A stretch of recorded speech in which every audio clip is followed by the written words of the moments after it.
والاجايل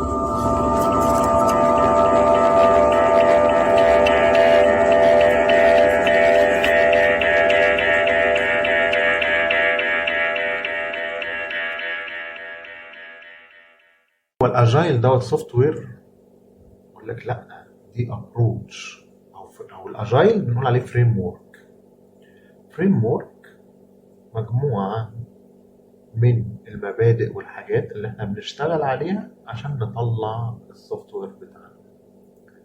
والابروتش هو ليه ابروتشز كتير جدا، لكن احنا هنتكلم تحديدا على السكرام اجايل في الاكزامبل بتاعنا بتاع اليوزد كورس.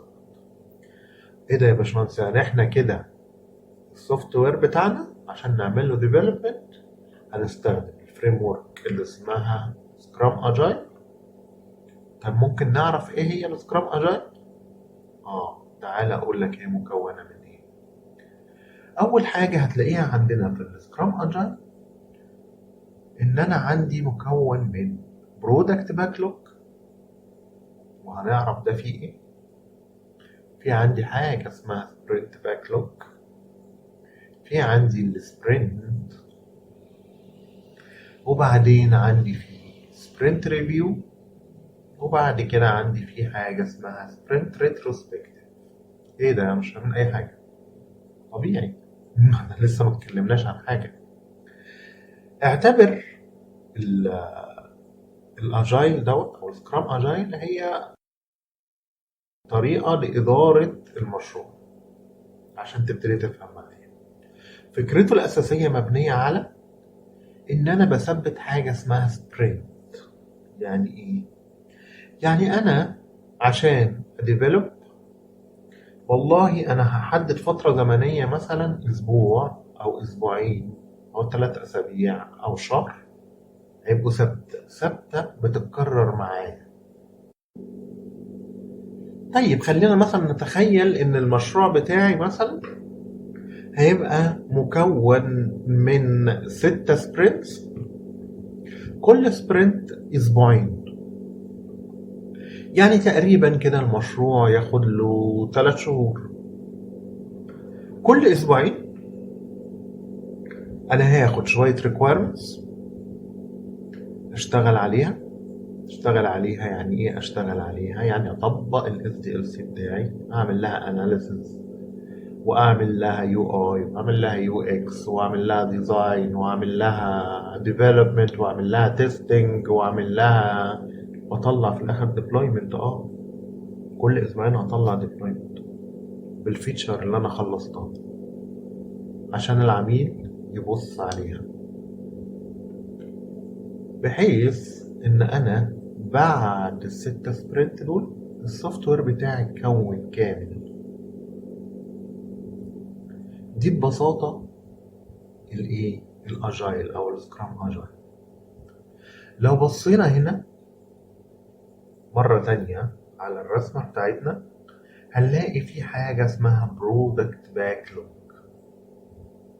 البرودكت باكلوج خلينا مبدئيا هنتكلم عليها بالتفصيل، بس انا هفترض ان هي دي فيها كل حاجة ليها علاقة بالبروجكت، سواء requirements جاية، سواء user stories، سواء bugs، سواء enhancement، سواء features. مخزن احط فيه كل ما يتعلق بالبروجكت بتاعي اللي انا عايز اعمله. تمام؟ المسؤول عنه هو البرودكت اونر، مسؤوليته هو الباكلوج ده. وبعدين في بداية كل سبرنت بنعمل حاجة اسمها سبرنت بلاننج. مين احنا؟ احنا السكرام تيم. السكرام تيم ده اللي هم الستيك هولدرز يعني؟ لا، الستيك هولدرز قلنا ده اي حد ليه علاقة بالمشروع، لكن السكرام تيم هو مكون من ناس معينة ومحددة. مين هم؟ هو البرودكت اونر، السكرام ماستر، الديفلوبرز. وهنا الديفلوبرز ما اقصدش عليهم الكودرز، الديفلوبرز هم اي حد عنده تكنيكال باك جراوند بيساعد في ان البرودكت ده يتبني. يعني ده ممكن الديفلوبر ده يكون يو اي يو اكس، ممكن يبقى باك اند ديفلوبر، ممكن يبقى فرونت اند ديفلوبر، ممكن يبقى فول ستاك، ممكن يبقى بيزنس اناليست، ممكن يبقى كيو سي، ممكن يكون اي حد عنده تكنيكال باك جراوند هتساعد في ان انا ابيلد البروجكت ده. يبقى احنا في بداية السبرنت هنعمل حاجة اسمها سبرنت بلاننج، واحنا هنا بنقصد بيها السكرام تيم. بيجي البرودكت اونر، بيجي السكرام ماستر، وبيجي الديفلوبرز يقعدوا مع بعض ويبتدوا يشوفوا هياخدوا ايه من الباك لوج اللي احنا اتكلمنا عليه، اللي المخزن اللي مليان حاجات، ويحددوا ايه اللي هياخدوه من الباك لوج ده ويحطوه في السبرنت بلاننج عشان يخلصوه في اسبوعين. ما ينفعش ياخدوا شغل اكتر من اسبوعين، لان الاسبوعين دول لازم اخلص كل اليوزر ستوريز اللي انا اخدتها.